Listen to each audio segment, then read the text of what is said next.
15 से 20 कस्टमर एक दिन में एक लड़की झेल रही है। 15 से 20 कस्टमर।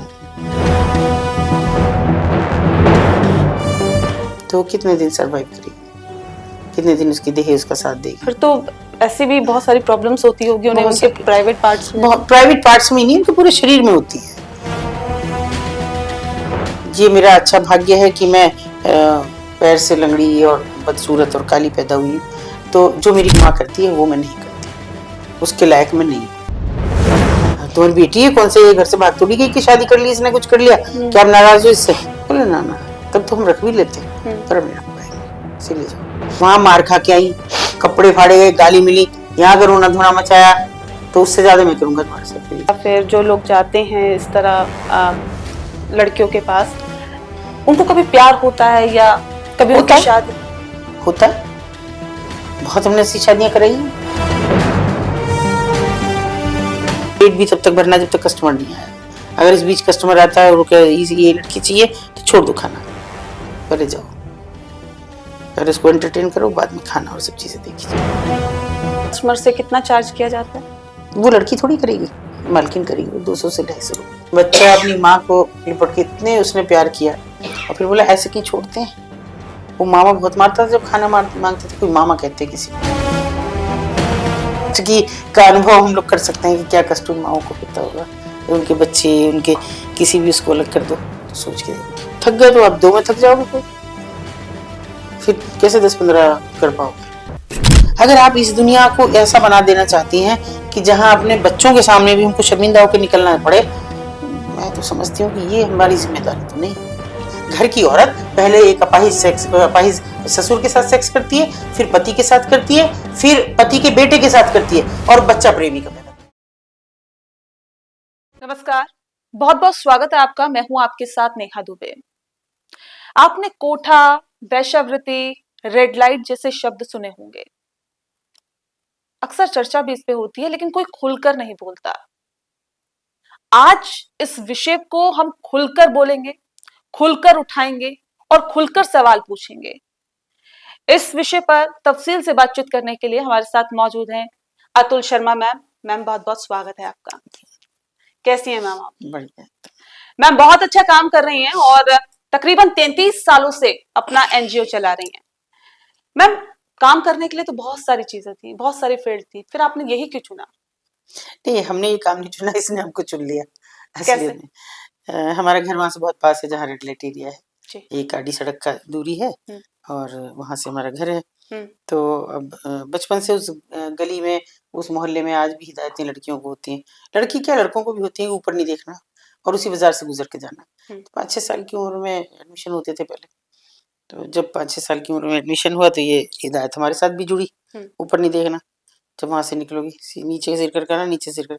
अब ये कैसी हिदायत है कि सारे बाजार देखो, ऊपर भी देखो नीचे भी, कोई नहीं रोक रहा है, लेकिन उस बाजार में जाओ तो बिल्कुल एक लंबी गली है, वो काफी बड़ी, तो उसमें कैसे ऐसे जाएंगे, बच्चा है वो देखता जाएगा। तो लेकिन धीरे धीरे ऐसे समय गुजरता रहा और 8वीं क्लास में हम आ गए। मैंने इसलिए ये कहा कि हमने ये काम नहीं चुना, इसने हमें चुन लिया। तो एक दिन खटखट की कुछ आवाज सी आई, तो मैंने ऐसे देखा जीने की तरफ, एक लड़की उतर रही थी और वो मेरी क्लास में पढ़ती थी। तो मेरे लिए बड़ा शॉकिंग था, क्योंकि हमें तो 1000 बार हमारी अम्मा ने बताया कि वहाँ खराब औरतें रहती हैं। जब भी सवाल पूछा क्यों ना देखें, खराब औरतें रहती हैं, खराब औरतें रहती हैं। तो हमने कहा ये खराब औरतों में क्या कर रही है। अब वो भी मुझे देख कर पलट गई, वापस आई नहीं।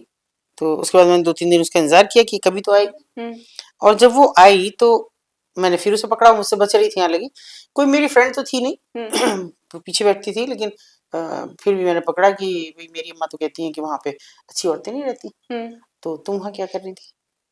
अब वो थोड़ी एज में भी बड़ी थी और फिर ऐसी जगह पे बच्चे समझदार भी हो जाते हैं। तो उसने बिल्कुल सपाट मुझे जवाब दिया कि उन खराब औरतों में से एक मेरी माँ है, और ये मेरा अच्छा भाग्य है कि मैं पैर से लंगड़ी और बदसूरत और काली पैदा हुई हूँ, तो जो मेरी माँ करती है वो मैं नहीं करती, उसके लायक मैं नहीं। तो मुझे कुछ समझ आया कुछ नहीं। तो मैंने पूछा क्या करती है तुम्हारी माँ, तो उसने कहा धंधा करती है। ये पहला शब्द था कि जो मैंने कहा हमारे यहाँ तो भी काम धंधा यानी बिजनेस क्या है, या नौकरी है कि बिजनेस करता है आदमी, लेकिन मुझे कुछ समझ आया कुछ नहीं। अब इतनी कम उम्र थी हमारी तो कि कुछ नहीं समझ आया। फिर थोड़ा भूल पड़ती है और अर्ली एज में, बहुत अर्ली एज में हमारी शादी हुई। फिर उसके बाद में जब बच्चे हो गए 2, और हमारे पड़ोस में फिर एक कोई महिला रहने आई, तो वो मेरे छोटे मतलब मेरे बच्चे बेटे को खिलाती थी। 1 महीने का था वो, बहुत ज़्यादा खिलाती थी। हालाँकि हमारी सास मना करती थी कि इसको बच्चे नहीं हैं। लगभग 35-36 साल की महिला होगी, सुंदर सी। घरों में झाड़ू पोछा करती थी, लेकिन लगती नहीं थी कि झाड़ू पोछा करती हूँ। मतलब आदमी का कई बार स्वभाव में उठक दिखाई दे जाती है, तो थोड़ा अजीब लगता था मुझे कि ये इस लायक तो नहीं है, पर पता नहीं क्यों, कहाँ इनका पति है, बच्चे नहीं है। तो फिर बैठना उठना हो गया, काफ़ी हमारे यहाँ आती रही। एक दिन फिर उसने अपने बारे में मुझे बताया कि मैं एक पुलिस वाले की बेटी हूँ, और मेरे पापा की किसी से रंजिश हो गई होगी, और उसने मुझे 7-8 साल की उम्र में बेच दिया, उठा के, अपहरण करके। तो मैंने कहा तुम्हारे मम्मी पापा ने, पापा तो पुलिस में थे, ढूंढा नहीं? बोले क्या पता ढूंढा होगा, लेकिन मैं नहीं मिली। और फिर वहीं मैं धंधे में लगी। ये शब्द दूसरी बार मेरे सामने आया, धंधे का। तो मैंने कहा धंधा क्या? वो पहला दिन था कि जब उसने मुझे सारी बातें बताई कि क्या एक्चुअल में धंधा क्या है वहाँ। मुझे बड़ा शॉकिंग था। फिर कुछ दिन चुप्पी सी रही। 2-4 दिन बाद उसने मुझे कहा, एक कहूँ बात? मैंने कहा हाँ बोल दो। कि मुझे मेरे घर वालों से मिलाओगी एक बार? अब मेरी 17-18 साल की उम्र, और मैं कैसे घर में कहूँ कि भाई मैं इस औरत को मिलवाना चाहती हूँ। हालांकि मैंने अभी तक किसी से ये जिक्र नहीं किया था कि भाई ये ऐसे किसी जगह से है। फिर मैंने कहा इनसे कि भाई ये एक बार अपने घर जाने को कह रही है। तो उन्होंने कहा मरवाओगी? ये घर वाले बाहर निकाल देंगे। अभी तो हम पढ़ा रहे हैं, हमारे पे तो नौकरी भी नहीं है, कुछ भी नहीं है। तो मैंने कहा कुछ भी, किसी का घर मिल जाए। खैर थोड़ी सी जिद, क्योंकि उन्हें तो पता ही नहीं था मेरे इन-लॉज को तो कि क्या है ये। तो थोड़ी सी हुज्जत के बाद में सब इसको लेके चल दिए। हम उसके घर पहुंचे तो सीधे सीधे ग्राम प्रधान के यहाँ गए, उनसे कहेंगे। हमने कहा जी हमें उनसे मिलना है, और एक बार अगर आप मिलवा दें या हमें घर दिखवा दें। बोले आप रुको ही, मैं ही बुलवाता हूँ। तो बड़े लंबे चौड़े से आदमी, दिख रहा था कि इसी के पापा हो सकते हैं। माँ थी, 2 सुंदर से भाई जो बिल्कुल बहन की शक्ल मिल रही थी, जो बाद में पैदा हुए, टीनेजर थे। तो सब आए और देखते एक दूसरे को पहचान तो लिया, भले ही छोटी रही थी लेकिन शक्लें मिल रही थी। और बहुत रोना धोना हुआ, बहुत सब चीजें हुई। हमें भी अच्छा लगा कि चलो भाई इसे घर मिल गया, भले इसने कुछ किया। लेकिन सब बात करके उन्होंने अल्टीमेटली कहा कि हम रख नहीं सकते हैं, आप लाए हो ऐसे ले जाओ। बेटी को अपनाने से इनकार कर दिया। हाँ। तो हमने कहा क्यों क्यों रखोगे भाई? तुम्हारी बेटी है, कौन से ये घर से भाग थोड़ी गई कि शादी कर ली इसने, कुछ कर लिया, क्या आप नाराज हो इससे? बोले ना ना, तब तो हम रख भी लेते, पर अब नहीं रख पाएंगे, इसे ले जाओ। अब ये बात हमारी लॉज के सामने भी खुल गई थी कि भाई ये ऐसे रेड लाइट एरिया में कहीं थी और ये सब काम करती थी। तो ये तो हमें लग रहा था कि कुछ ना कुछ तो होगा आज। रास्ते भर हमें तो किसी ने कहा नहीं, लेकिन हम उनके जरिए, हमारे हस्बैंड के जरिए हमें कहा जा रहा था बहुत सारी चीजें कि हमारी बेइज्जती करवा दी, और इस औरत को लिया। हमें पहले से पता होता कि ये पुराने विचारों के लोग, कि पता होता कि ये ऐसी औरत है तो इस हम क्यों आते हम यहाँ तक और अपनी बेइज्जती करा ली। ये सुनते रहे, मुझे लगा आज तो घर खराब हुआ, मुझे तो ये निकाल देंगे मार के घर से, आज बच्चों से मुझे नहीं रहने देंगे। और मुझे अजीब भी लग रहा था। जिद भी मन पे हावी हो रही थी कि मैं इनसे लड़ूं, कि क्यों नहीं ले जाओ रखोगे तुम अपनी बेटी को, लेकिन वो नहीं हो पाया, एज भी नहीं थी इतना प्रतिरोध करने की। घर आते आते मुझे तो लग ही रहा था कि मेरा जो होना है हो गई। उसको समझ आ गया था कि मेरी वजह से इसका घर बिगड़ जाएगा। तो रात के वक्त वो निकल गई वहां से बिना बताए। बिना बताए चुपचाप वो निकल गई। और सुबह देखा तो भाई नहीं, ढूंढा नहीं मिली कहीं भी। मुझे भी सुकून हुआ कि चलो चली गई तो अच्छा हुआ, मेरा घर तो बसा रहा, मुझे कोई अब धक्के मार के नहीं निकालेगा। उसके बाद में ये हुआ कि बरसों बीत गए, इस बात पे कोई चर्चा हमारे घर में कभी हुई नहीं कि वो कौन थी, क्या हुआ था, कैसे नहीं हुआ। और फिर मैंने मतलब हमारे जो देवर नंदे थे उनकी भी शादियां हो गई, जो एक हमारे सामने सोशल कॉज था कि भाई कहीं खुल ना जाए बात, तो शादियां भी नहीं होने की है।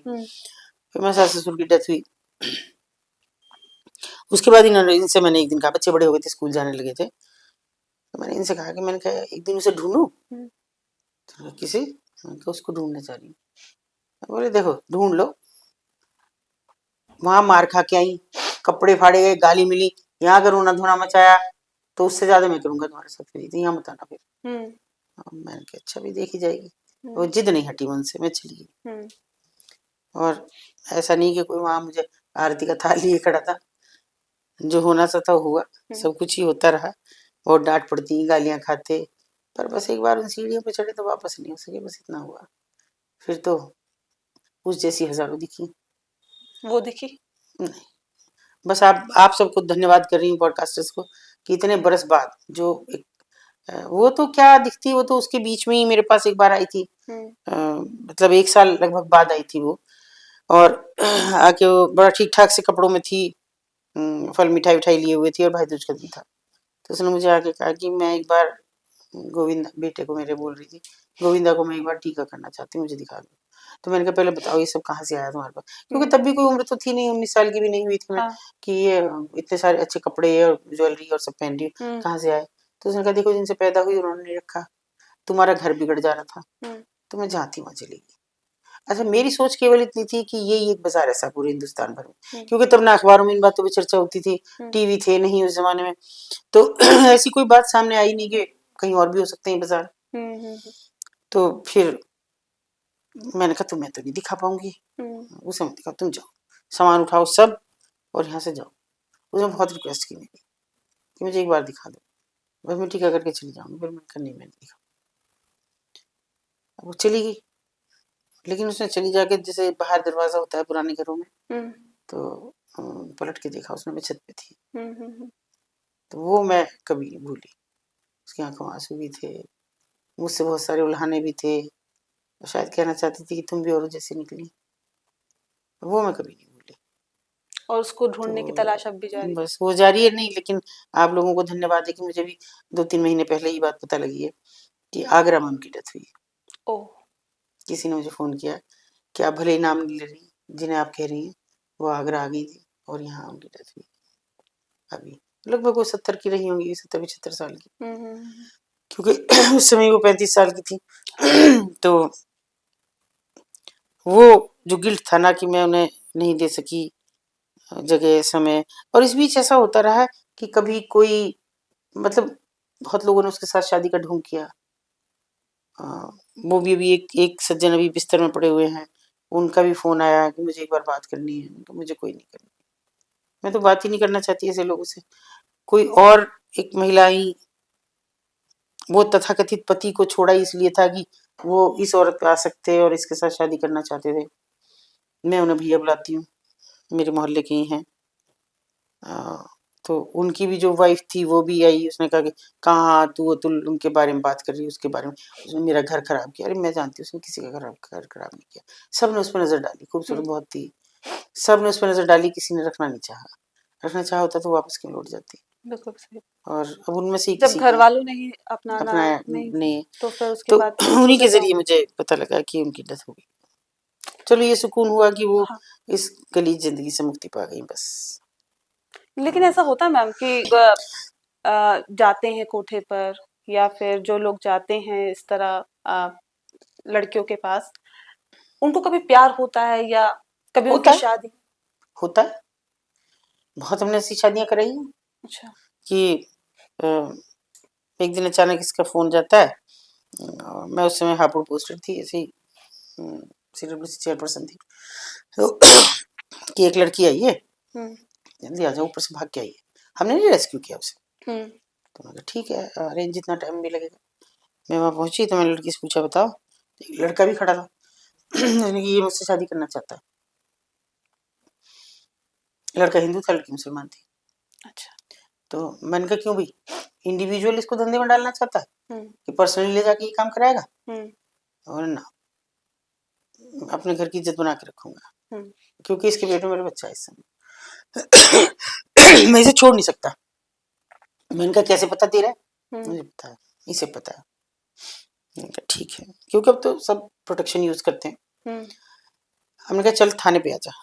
थाने पे ले आया दोनों को, और बहुत कस्में धर्में खिलाई मैंने कहा सच बता दे वरना वो हाल करूंगी जिंदगी में खाने पीने लायक नहीं रह जाएगा। अगर लड़की को जवाब दिया नहीं कुछ नहीं देने का। फिर हमने इंस्पेक्टर साहब को कहा भी हमें तो शादी करनी है इसकी ही, पर ना मैडम मेरी तो नौकरी चली जाएगी। मैंने कहा मंदिर काहे के लिए बनाया, अभी देखो तुम्हारी नौकरी का भी इंतजाम करते हैं। हमने शहर के एक मौजिज आदमी थे, बहुत बार कहते थे, पंडित थे कि अरे अतुल जी आप अपने आप ही सारे पुण्य लूट रही हैं, कभी हमें भी करवा दीजिए कोई एक आध हमारे हाथ से उद्धार। मैंने कहा आ जाओ पंडित जी, आज आपसे उद्धार कराना। और बड़े इतने प्रभावशाली आदमी कि भाई DM VM भी उनसे खड़े होकर हाथ मिलाए। फिर हमारे शहर काजी हमने कहा सर एक हमारी निवेदन है कि हमारी एक बच्ची का निकाह पढ़वा दें। बोले आया मैं बहन जी बिल्कुल। हर बार ये ऊपर वाले का करम है, कोई टालता नहीं है। हाँ। आ गए दोनों लोग, हमने बेटी की तरफ से काजी जी को जब निकाह पढ़वाया तो काजी जी ने पढ़ा, छुआरे बंटवाए, मैंने कहा छुआरे बांटो, और बेटे की तरफ से पंडित जी को खड़ा किया, शादी करवाई, हुई मंदिर में फेरे डलवाए, सुख से रह रहे हैं, 3 बेटियां हैं उसकी। मैं ये नहीं कहती कि मैंने कहीं ऐसी जगह ब्याह दी कि वो बहुत बढ़िया घरों में और राज करनी, नहीं, सब हैंड टू माउथ है, मजदूरी करते हैं, रिक्शा चलाते हैं, ढोर डंगर पालते हैं, खेती करते हैं, और इतने सुख से हैं कि अभी मेरे पास 2 महीने भी नहीं होंगे, कोई सज्जन आए और उनका बहन जी मैं फलाने गांव से हूँ। मैंने कहा बताओ जी मेरे लायक कोई काम। बोले काम कुछ नहीं जी, आपने जैसी लड़की की शादी उनके लड़के से करवाई है ऐसी एक लड़की की मुझे करा दो। बस हम इतना करते हैं कि आइडेंटिटी छिपाते हैं। अच्छा। ये नहीं, जिस जो प्रेम विवाह वो तो विवाह है, हाँ। लेकिन अगर ऐसी कराते हैं तो उनको बताते नहीं है कि वहां से कि जी इतनी अच्छी है, आसामी थी वो लड़की और भाषा नहीं समझती थी, आज हंसती बहुत थी, बहुत ज्यादा, आज भी हंसती है कि सबकी सेवा करती है, सास ससुर की, जानवरों का काम करती है, चारे से लेकर दूध निकालना सब काम सीख लिया, घर गृहस्थी में रम गई, ऐसी कोई लड़की हमें दिलवा तो ये मेरे लिए रिवार्ड हो जाता है। तो ऐसा नहीं प्यार नहीं होता, प्यार भी होता है वहाँ पे। सही बात। लेकिन किस उम्र की लड़कियां और कहाँ, कौन से राज्य की, कहाँ की लड़कियां सबसे देखिए ज्यादा? ये कोई इशू नहीं है किस राज्य की, हाँ। जहाँ ट्रैफिकर को हाथ लग जाए वहां से। हाँ। नेपाल की बहुत लड़कियां हैं। अच्छा। हाँ, अपने यहाँ की भी बंगाल से बहुत लड़कियां हैं। अच्छा। क्योंकि देखिए जो एक बार वहाँ कोठा ओनर हो गई, जो ब्रोथल ओनर होगी, वो फिर अपने यहाँ से दूसरी लड़कियों को बहका के लाती है। हाँ। नौकरी के नाम पे, पैसे के नाम पे, बहुत सारी चीजें उनको बहका के ला के मैं वहीं शादी करा दूंगी, वहीं नौकरी वहीं रहेगी, सब ठीक है, पैसा भेजती रहेगी। तो वहाँ की भी है, और ये कोई पर्टिकुलर जगह नहीं है कि एक ही जगह की लड़की आएगी, जहाँ जिसको हाथ लग जाए वो भेज देता है। किस उम्र की लड़कियों की डिमांड सबसे ज्यादा उसमें रहती है? अब देखिए ऐसे तो उनका कैरियर ही कुछ नहीं है 25 के बाद। हाँ। 25 की उम्र से पहले पहले जो लड़की आ जाए, उसके बाद तो या तो ट्रैफिकर बन जाए या वो कस्टमर की दया पे डिपेंड रह जाए, लड़की की दया पे डिपेंड रह जाए, और तो उनका कोई लाइफ होती नहीं। क्योंकि देखिए किसी भी आप चीज को कितना ज्यादा इस्तेमाल करेंगे उतनी जल्दी खराब होगी। मशीन ही है ना शरीर भी एक तरह का। तो अगर 15 से 20 कस्टमर एक दिन में एक लड़की झेल रही है, 15 से 20 कस्टमर, तो कितने दिन सर्वाइव करेगी, कितने दिन उसकी देह उसका साथ देगी? फिर तो ऐसी भी बहुत सारी प्रॉब्लम्स होती होगी उन्हें, उनके प्राइवेट पार्ट्स में। बहुत प्राइवेट पार्ट्स में नहीं, उनके पूरे शरीर में होती है। देखिए वो उसको करने के लिए नशा करती हैं, क्योंकि अगर दर्द सहना है तो नशा करना होगा, सूखा नशा भी है। शराब तो नहीं पी सकती, किसी को पसंद है, किसी ग्राहक को, किसी को नहीं है। शराब भी पीती हैं, लेकिन वो रात को सोने के लिए, जब बदहाल हो जाए उससे पहले सूखा नशा करती हैं।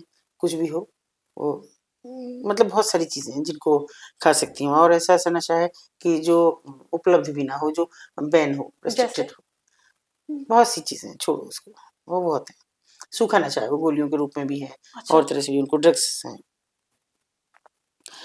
और उसके अलावा खाना प्रॉपर है नहीं, दाल चावल मिल गया तो बहुत है, 2 टाइम चाय मिल गई तो बहुत हो गई।